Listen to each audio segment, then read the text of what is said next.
I never wanted to be a psychologist. I wanted to be a professor of psychology. I wasn't ever interested in being a therapist. I thought the study of the human mind and behavior was the most interesting thing because, everything about the way that we interact with the world and view the world is all based on your personal experience and the way that you respond to those things. I'm a technology savant. I took the red pill on crypto early when I was at Visa, so it was a fun few years. In this moment in time, I honestly do not feel like there is much risk in anything. The media and the things happening in the world are moving so fast that even if you are the character of the day, people are going to move on so quickly that I don't believe there's anything. I actually think being safe is probably the worst thing you can do in this world of everything is, meant to be shocking and breakthrough.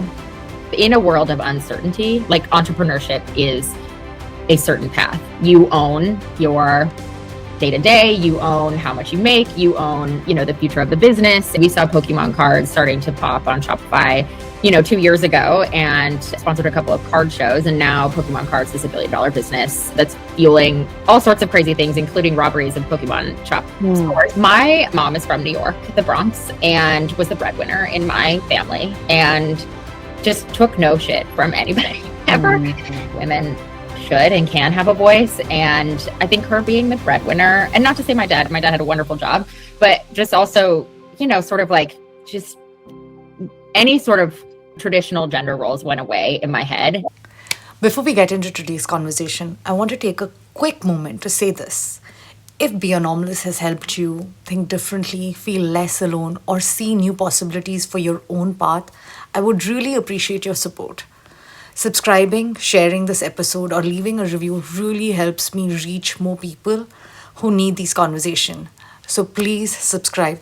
It's free, and I promise you, I will keep showing up and doing the work to bring you thoughtful, honest, high-quality conversations with people who are building outside the lines, and also provide you resources that will actually help you move forward in the path that you're taking.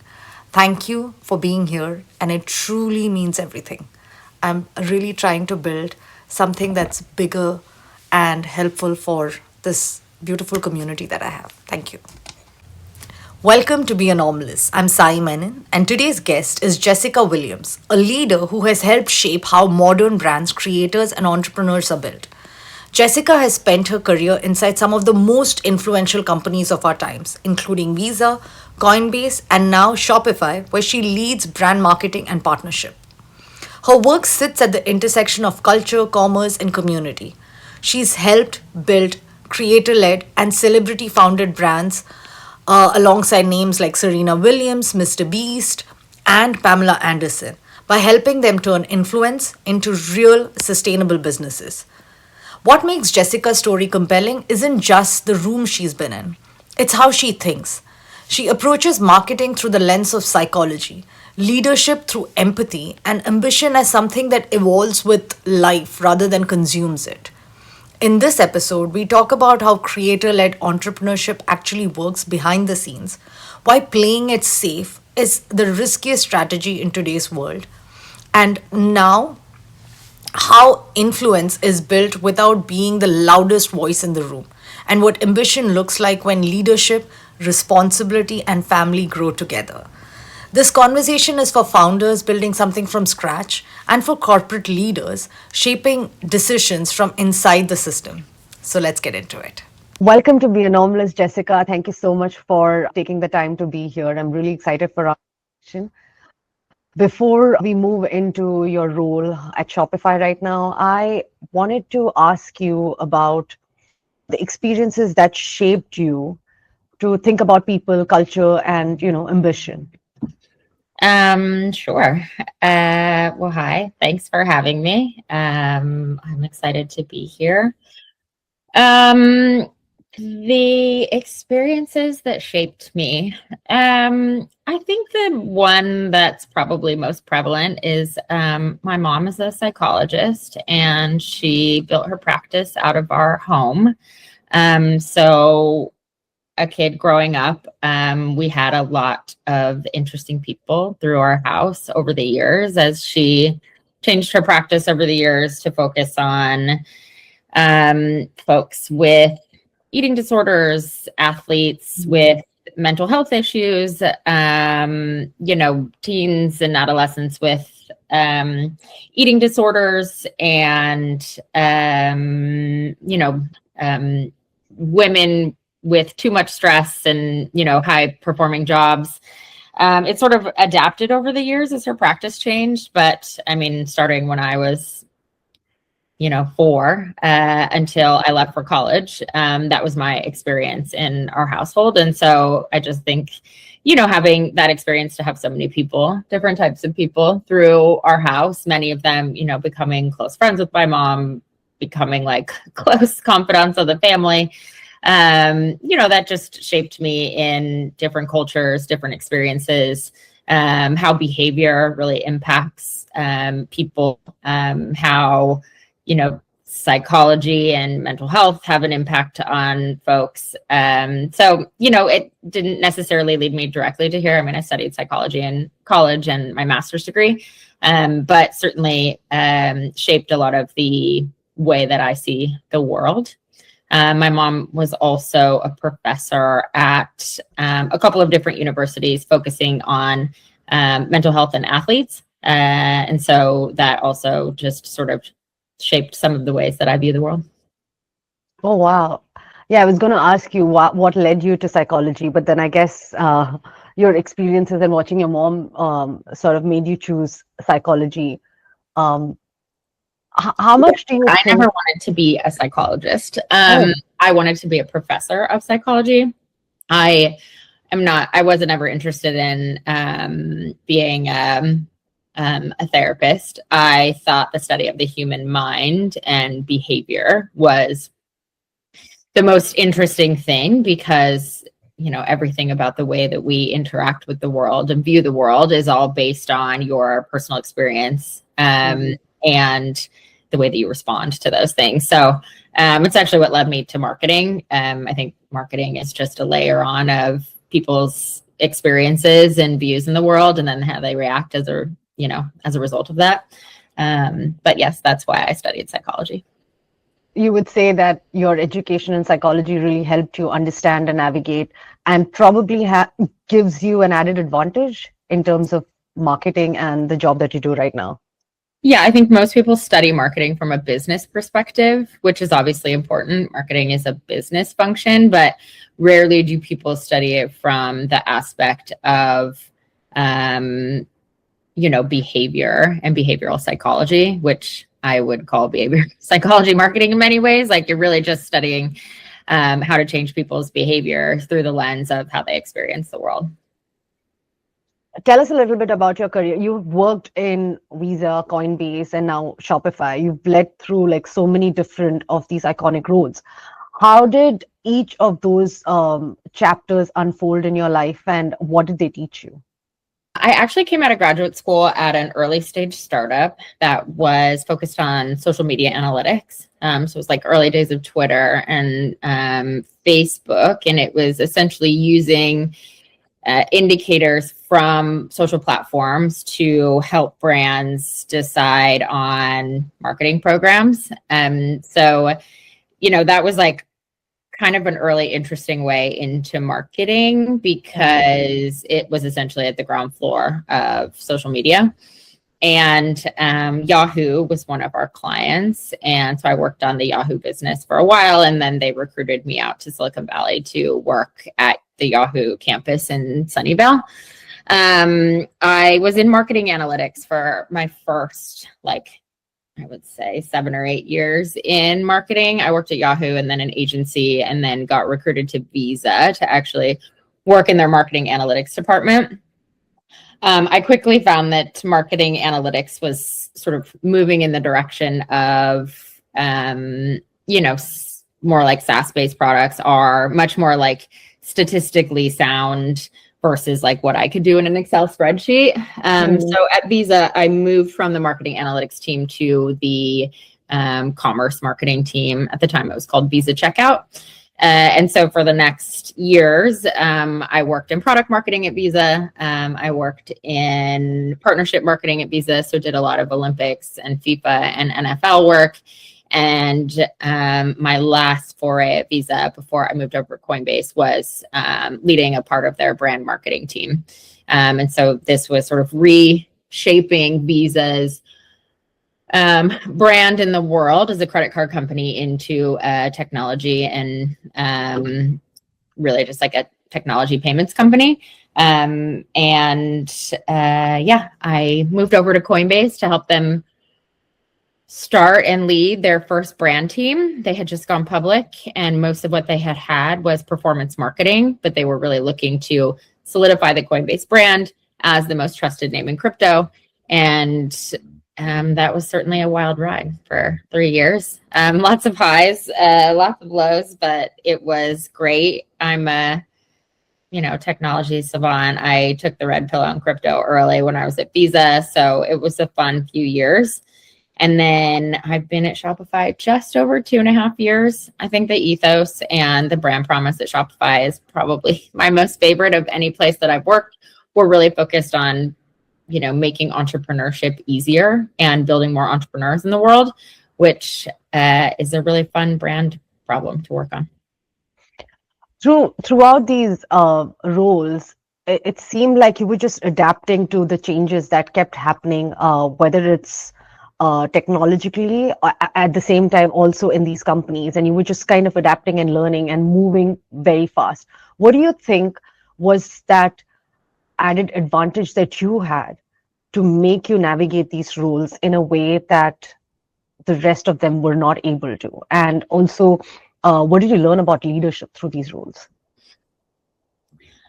I think, adaptation, I would say, is definitely one of my strong suits. I've moved cities, I think 10 times. Oh, wow. I've lived in, 15 different houses over the course of the last 20 years.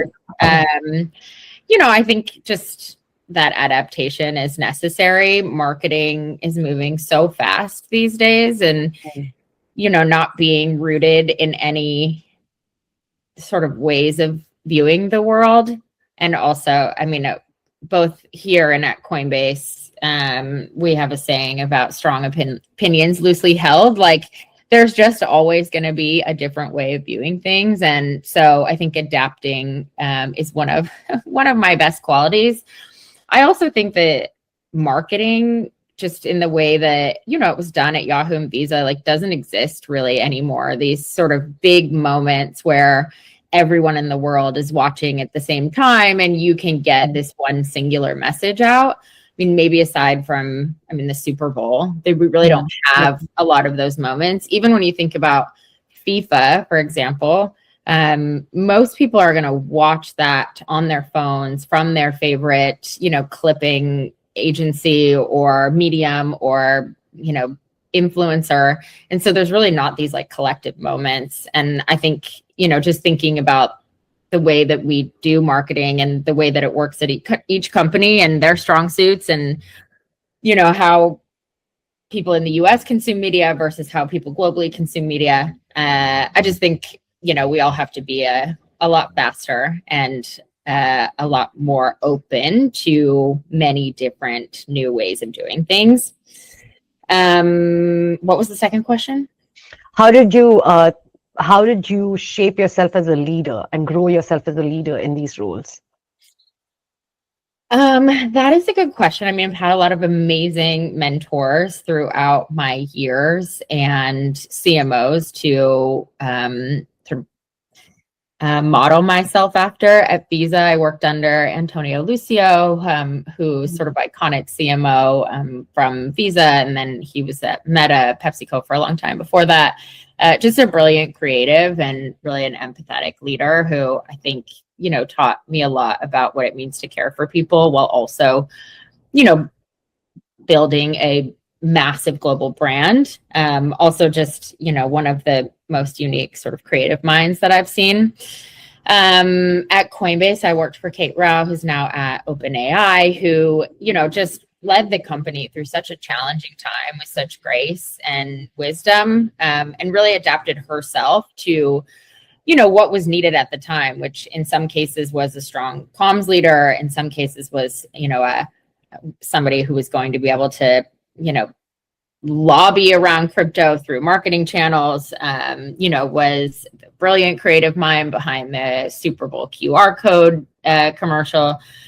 She really sort of, I think, showed me what it was like to be someone who can protect her people and really sort of like catch the shit that was coming from, all aspects, but then really still build a strong brand. And marketing, I think, was one of the only things that sort of saved Coinbase and some of the, crazier crypto times. And just so the importance of, leading teams like that. And Shopify, I mean, listen, we work for a really visionary leader here in Toby. And so really being able to sort of step outside and think about how to do things differently here. We talk about Shopify as being the alpha many times. It's just really, finding those opportunities to stick a wedge in something. We don't do any of the big sponsorships. We don't do a lot of big television advertising. It is always sort of these arbitrage opportunities that we're finding. And I want people to feel really comfortable in taking risks, knowing that they'll be supported, but then also really caring about the craft of marketing and understanding its value within an organization that's mostly product and engineering led. So, I just have had great mentors, and I think over the years have adapted to take in those things that they did best while also staying true to, who I am. One of the things that you mentioned about risk is something that's really important, especially in these roles that you're taking on and the decisions that you're making on a day-to-day basis.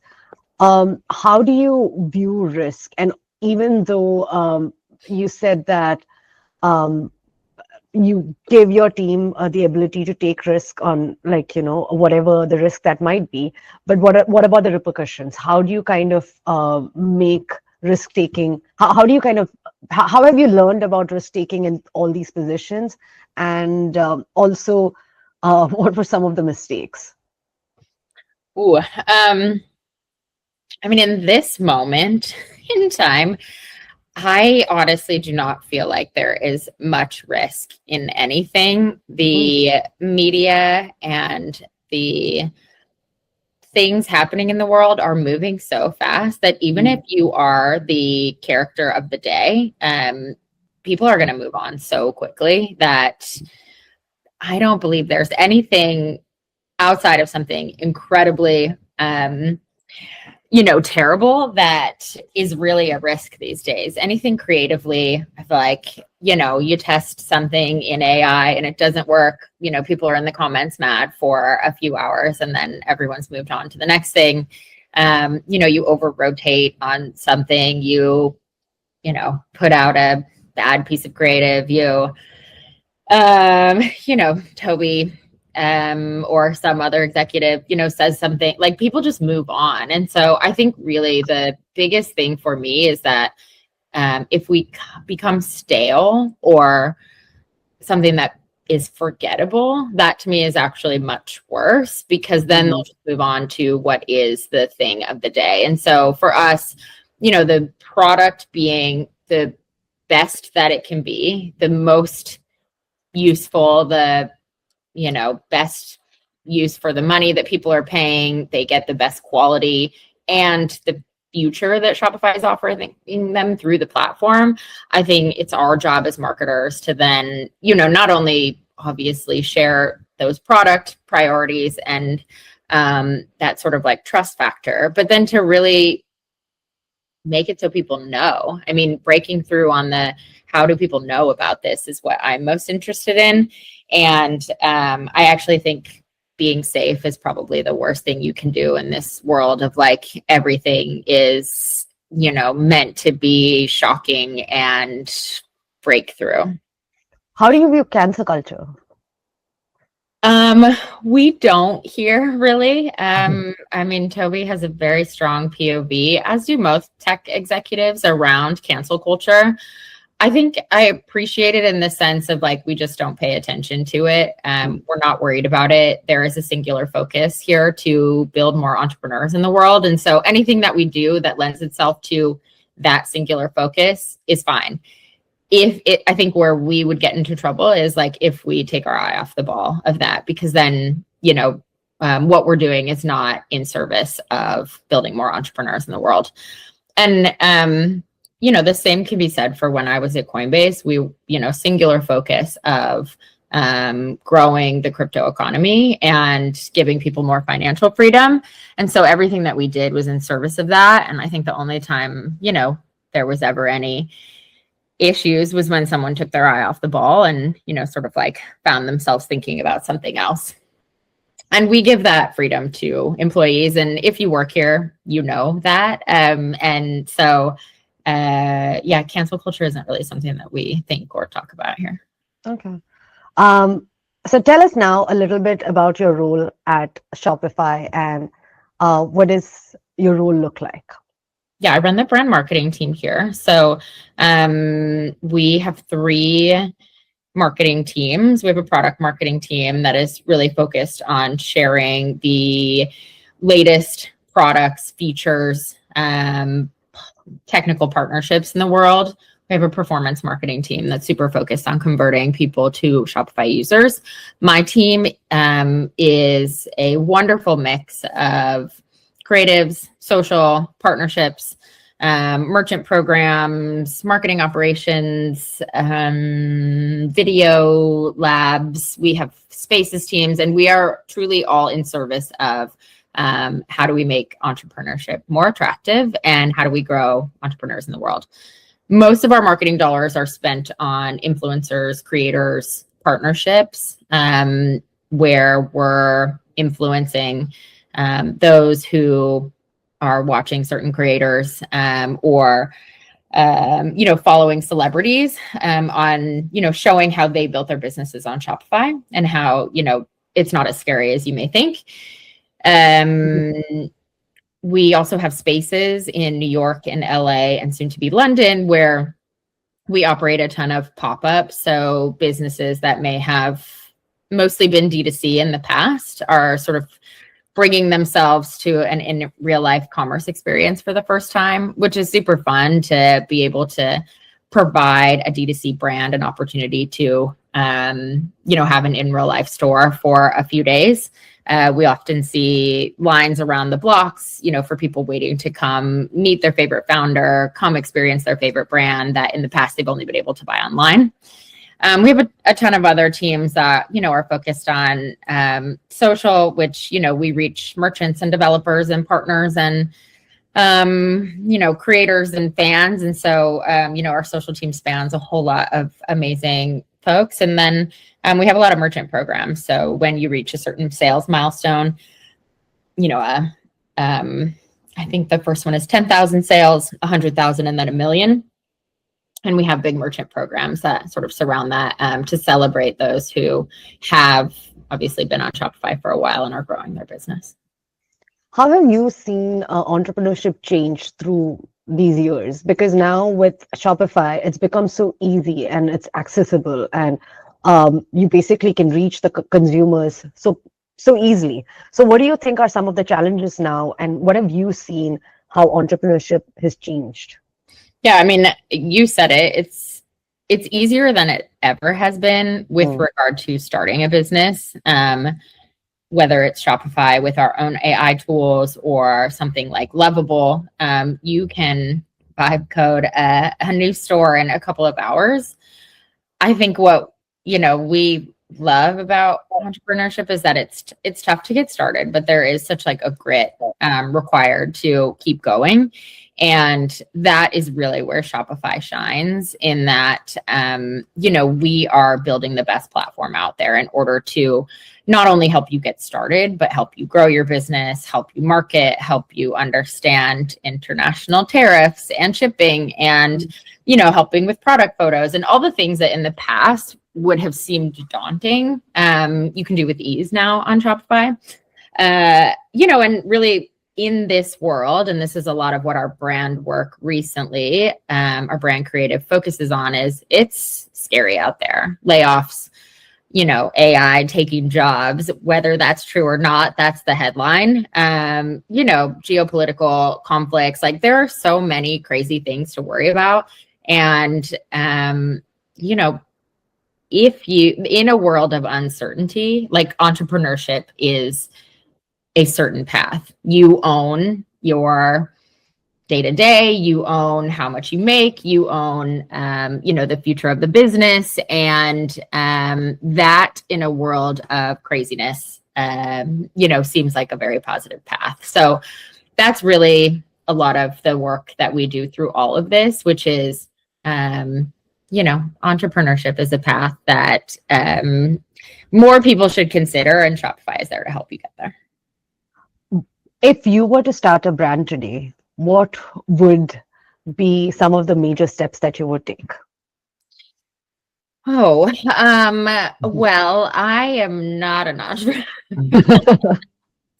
I have always been a corporate girly, but truly, if I am inspired by a lot of the college students that I either mentor or we work with from a Shopify perspective.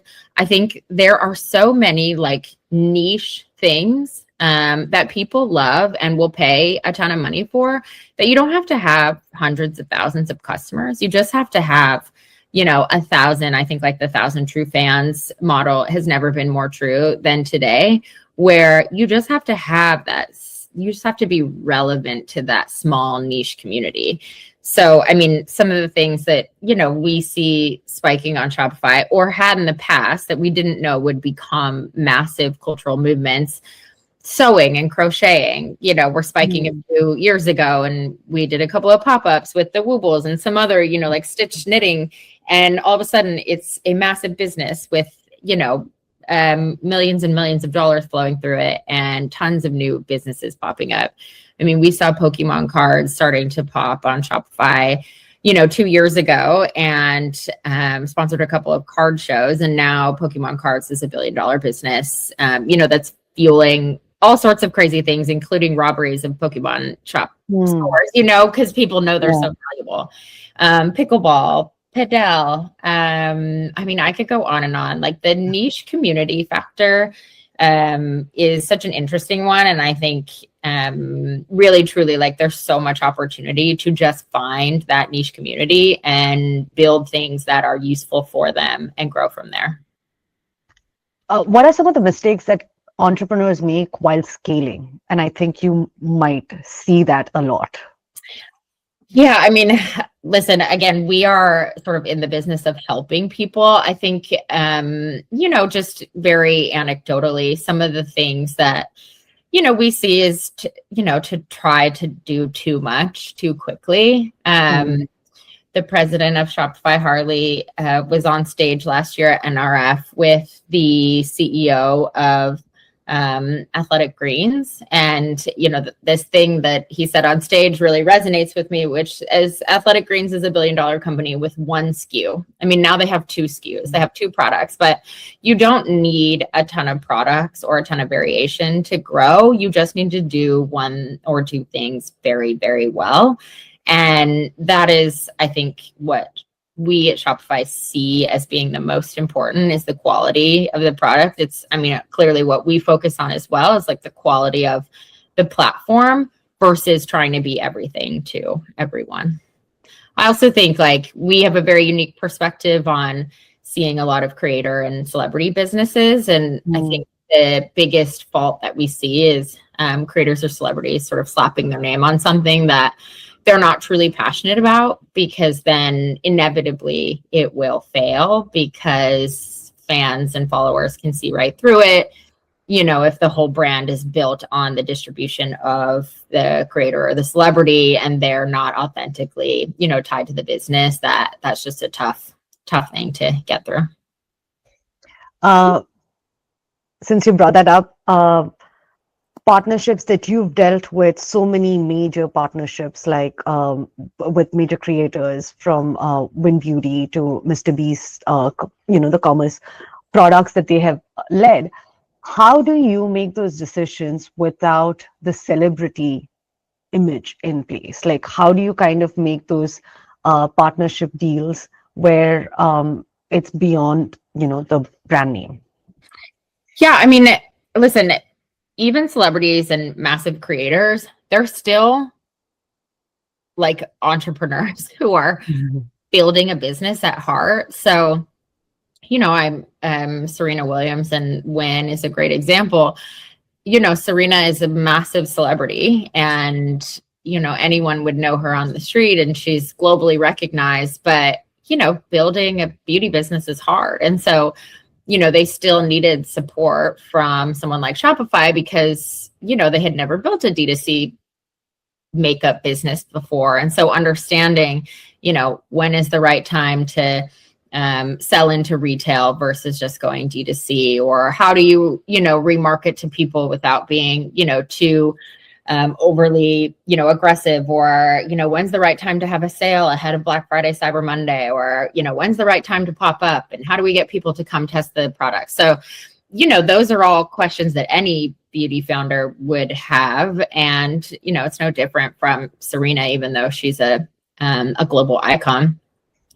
Same thing with any of the other creators and celebrities we work with. The unique value that we provide that is so different from other companies that may just cut them a check to promote their product is that we are authentically trying to help them build their business. So we aren't asking Serena Williams or Mr. Beast or whomever to hawk Shopify. We are asking them to promote their own business. Feastables, when with Pam Anderson, who we just closed a partnership with, her skincare brand Sansi.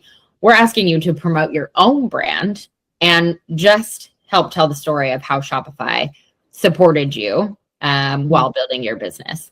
Because again, we aren't looking to, drive people to buy more things. We are looking to encourage more people to start businesses. You've helped position Shopify at the intersection of culture, creators, and community. How do you view how culture matters so much when people buy stuff? Okay, sorry. Wait, can you ask the question again? So you've positioned Shopify in a way where commerce is not just transactional anymore. It's about culture, community, and how people purchase stuff. Yes. And especially now, I feel like when people make a purchase, there's so much of that aspect involved in it, and how brands grow. So how do you view that, and how can a brand leverage that? Yeah, it's a great question. I do think that community, connection, culture are such an important part of the way people buy things these days. I mean, maybe not so much on the day-to-day which orange juice you're buying or that kind of thing, but I mean, starting from Gen Z now all the way to my boomers, my mom's age, I think they truly care about the brands that they are purchasing from, and those decisions are much more intentional than maybe they were in the past, where you just went to Target and bought everything, or you went to Best Buy and bought everything. There are so many more options now, and people are really choosing to purchase from influencers that they care about, or that are sharing their preferred brands. I think they, depending on what age you are, truly care about the sustainability of how the product was produced or how it's going to be used after. I think there's so many more interesting things about political beliefs and who you're purchasing from and what side of the political stance you take. I just think people want to purchase from people that they care about and that they think or know care about them. And I find that to be fascinating because community really does matter so much more. We have worked with a few creators who have cultivated such an amazing community over the years. Paige Lorenz has a brand called Dairy Boy, which is sort of like an Americana, maybe like new age Ralph Lauren type brand. And she just has vlogged her experience building this brand from day one, and not just building the brand, but her relationship with her tennis fiance, the behind the scenes of her life, how she built, the intention that she has behind both the product she uses and the product she builds. And we had a pop-up with her last summer in our New York store, and people started lining up at 2 a.m. to get in line. The lines were around the block every day, all day, from open to close. She sold more than any brand that we've ever had in our Shopify store. And people came from all over. They flew in from Florida because they wanted to meet her. They wanted to purchase directly from her. I mean, just and I don't want to call it cult because that's a bad word, but like, she has just bred this community that cares so much about her and wants to get closer to her that, they sort of will go through hell or high water. There is just nothing that will ever be produced at Target that will cultivate like that kind of love. And no offense to Target, it still has a place in the world, but you're just not going to get that from sort of a big box store anymore or ever. And so I just think the way people purchase has changed so dramatically, and really building that community and that sense of culture around it is so important. I completely agree. I feel like also in between there was the direct to consumer that was sort of taking on, and now it's the omni-channel approach. And I think with pop-ups that help brands also realize where is the right place to kind of before making the retail partnerships, right? And I think Shopify really helps with that. I mean, listen, it's tough to have a physical retail store. It is expensive and, resource intense and obviously like taxing for so many reasons, but there's nothing that really beats out the experience of being in a shop, especially if it's more experiential than just retail. What Shopify, I think, again, very uniquely does is help brands to show up wherever their consumers are. So, we are the backbone behind TikTok Shop. We are the backbone behind Pinterest shopping and YouTube shopping and Meta shopping and StockX and live selling on all these different platforms, in Roblox, wherever you want to be. Now in all of the LLM platforms, you can purchase directly in ChatGPT through Shopify. It just is wherever you want to sell or wherever your consumers show up, like that's where Shopify will be. And communities gather everywhere, whether it's on Reddit or, in a Discord or in a WhatsApp group or in real life. But the thing that we've found is a superpower for us and in relation to the brands that work with us is to be able to provide that in real life experience so that you can imagine what your brand feels like and looks like in real life. And then the community that you've so meticulously cultivated over the years can come and experience that with you. That's amazing, especially, not having to spend so much upfront before, actually knowing that what works and what doesn't. Exactly. Going back to your career trajectory, where you've been in these powerful rooms and your voice really matters. How have you sort of built that confidence and also learned how to kind of, voice your opinions in the right space, especially being a woman? Well, it's very kind of you to say. Well, oh man, that's such a good question. My mom is from New York, the Bronx, and was the breadwinner in my family and just took no shit from anybody ever. Just, not in a bad way. It was always respectful, but never took no for an answer, whether it was getting me into the right classes in school to make sure I had the best teachers, to getting a refund for something that she felt wasn't up to the quality bar, to, just anything it was. She sort of bulldozed her way in a very professional way through it. And I think early on that just taught me that, women should and can have a voice. And I think her being the breadwinner, and not to say my dad had a wonderful job, but just also, sort of like just any sort of traditional gender roles went away in my head. And I think that has truly influenced me in the way that I think about my presence in a room. I never feel like I need to be deferential to anyone in the room. And that includes male or female executives. If I have something smart to say or something that, a question, I have always just felt super confident speaking up. And that's really worked in my benefit because, again, I think I have such a different background than most people in the room. Most of the companies I've worked at, the people in the room have traditional MBAs or, masters in marketing, went through the 4Ps training and did the Kellogg, MBA program. And so the ways of thinking were very singular. And I feel like I always came in with a really different perspective, which was always very welcomed. And again, I feel like I've had such great mentors and so grateful for the companies that I've worked at because they've been so welcoming. And so because of that, I just have felt super confident. And I mentor a ton of young people. I would say at any given time, like 20 to 30. And that is two of my biggest recommendations is that I was never the smartest person in the room, but I knew everyone. I really did the work to stop people in the hallways, go to the networking events, say hello, tell them what I was thinking, what I've been reading. Hey, I read that thing, or I heard that podcast that you were on. And that rings true even to today. I mean, I have 2 young kids and a big job, but I will still go to the coffee chat or to the, event because who I know has gotten me far more places in life than what I know.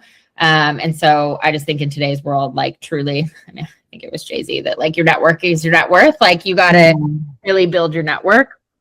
And then I just don't have a lot of embarrassment around like saying the wrong thing in the room. If I, have a dumb question, I just will ask it. And that has served me well in the sense of it helps me to get to the bottom of things that I don't understand. And then I also just feel really confident saying things in the room.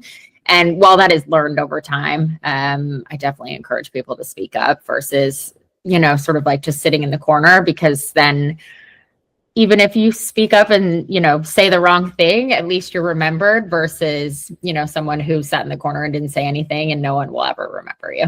Yeah. Oh, that's such beautiful advice. And especially, you kind of, if you feel like you're different, you kind of step back. Yeah. But that probably is your strength. And most of the times you don't really realize that. Exactly. How do you view ambition? I think I view it a lot differently now than I did in the past. And I've heard a lot of this from my CMO friends, or friends who, are sort of at this stage in life, which is ambition is very different for me. I, always just wanted the bigger job and the bigger role. And now I care much more about the people that I work with and the environments that I work with and my relationship to work versus my family. I want to have a place that respects, that everyone needs time to, be with their family or to rest and reset with whomever or wherever that is. So I still have a ton of ambition. It represents itself in different ways now where, I want to be the class mom in addition to, speaking at conferences and, being in executive rooms. I want to be on the board of companies I care about versus, just at, any company. So I still have a ton of ambition and, but it just looks a lot different these days. How did you kind of find balance? Like you just mentioned, your ambition has changed over the years, but now it's about your family at the same time, your career. So how do you find balance? Especially that's something that women in high positions struggle with. Well, through a lot of trial and error. There have definitely been seasons where I just worked 24/7, and I don't think anyone was better for it. My family certainly struggled as a result of it. I don't ever think I was my best at work either, because I was frustrated or tired or just unhealthy because, literally, in all time zones, working 20-hour days. So I think, we talk about this a lot as women, but really setting boundaries on the things that are most important for you early on is, I think, just an absolute must, especially in career changes or life changes, like knowing what your non-negotiables are and putting those forward. Every new role I take, there, is a conversation around the non-negotiables of like, I need to be around to pick up my kids from school. I, will not, work on a Saturday. I'm fine flying or working on a Sunday.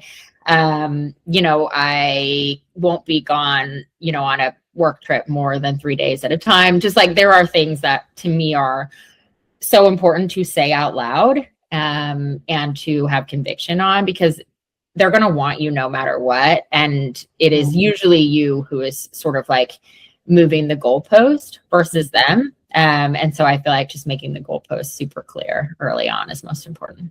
Oh, that's such great advice. Even though you know it, you kind of are fearful to say that, but you said like they Really? always want you. Yeah. Yes. And obviously, like as you get later in your career, it's much easier. But I think even early on, there was a lot of things that I was fine doing and that you should be fine doing as, some of the younger people on the team or in the group.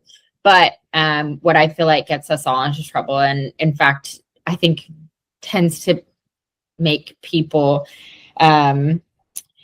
just feel some sort of animosity towards the companies they work for, is when they don't put boundaries down. But, a company's going to take and take until you don't give anymore. And so I feel like just making sure that, again, the things that are most important to you are well known. What advice would you have for an entrepreneur, or also someone who is starting out, or like, climbing the corporate ladder? Yeah. Oh gosh, I think on the entrepreneur side, the big one for me is to just really do the things that you do well, really well, and outsource the other things. Again, I don't think it serves any entrepreneur to do every single thing themselves. And so really figuring out like, what can you do? What are you very good at, which is where you should spend a majority of your time. And then what can you outsource, in financially responsible ways? That to me, from what I can see, has been the secret sauce to those who are really, really successful, is to really focus on the thing that you do the best, and try to outsource the others. For those that are climbing the corporate ladder, again, I think we're in a very weird time right now. And so to me, just being a true, like getting back to learning has been my big thing. I mean, I spend a lot of time just really feeling dumb in a lot of these AI platforms and like, poking around and messing around and, trying a whole bunch of stuff. But I feel like if we don't, we're going to be left behind. And, I encourage my teams to do the same. Obviously, like technology and AI and Shopify is core competency. And so, making sure that we're staying on top of that. And then just really, again, I think the same thing goes true, like focusing on what you're really good at usually is the thing that will help you get to the next level. I am very open when I talk about the things that are not my core skill sets. I'm thrilled to hire for them and I understand them enough that I can be useful. But here are the 3 things that I'm really good at. And if that's what you want, like we'll crush it together. But I'm not the right person if that's not what you want. That's a great place to end. We always end with a favorite quote and a favorite book that has changed your life. Oh gosh. Okay. Favorite quote is "Rising tide lifts all boats." I'm definitely there's no competition really left in this world. Like we are all gonna make it. And truly, I think we're better off together. Also sort of like the making sure the ladder is left down for those behind us. I think, in the past, it has been sort of like Hunger Games, dog eat dog world. And again, I feel like we're in this space where we're much better together than we are apart. A book that changed my life. That's a good question. I mean, I think the one that really changed the way that I operate in the world, which is probably pretty cliche, is Atomic Habits. Just really thinking about how to break anything down into its most singular task, whether that is, wanting to learn how to meditate or, even just like teaching myself some of these coding things, and AI is breaking it down to the one thing that I can do today and for the next, 30 days. And then building on that. Atomic Habits was definitely super helpful for me and sort of changing the way that I viewed accomplishments and things that I wanted to get done. That is awesome. And yeah, that book is amazing. So good. Thank you so much, Jessica. I can talk to you all day. And yeah, I know, this was so lovely. And again, I'm so sorry it took us so long to get on, but I'm grateful for you, and this was super fun. Thank you so much. This was a great learning experience. I learned so much from you. That was Jessica. What I loved about this conversation is how much it challenged the idea that there is only one right way to build influence or success. We talked about risk and why being safe is often the most dangerous choice. We talked about ambition and how it evolves as life gets fuller and more complex. And we talked about leadership, not as power or visibility, but as responsibility, care, and long-term thinking. Whether you're building a company, climbing inside an organization, or trying to find your own definition of success, this episode is a reminder that the most impactful work often happens quietly through trust, consistency, and deep understanding of people. If this conversation resonated with you, I would love for you to share it with someone who's navigating their own version of ambition or reinvention. And if you haven't already, please take a moment to subscribe, leave a review, or save this episode. It really helps the show reach more people who needs these conversations. Thank you for being here and for listening and for choosing to build your life on your own terms. Until next time, be bold, be real, and be anomalous.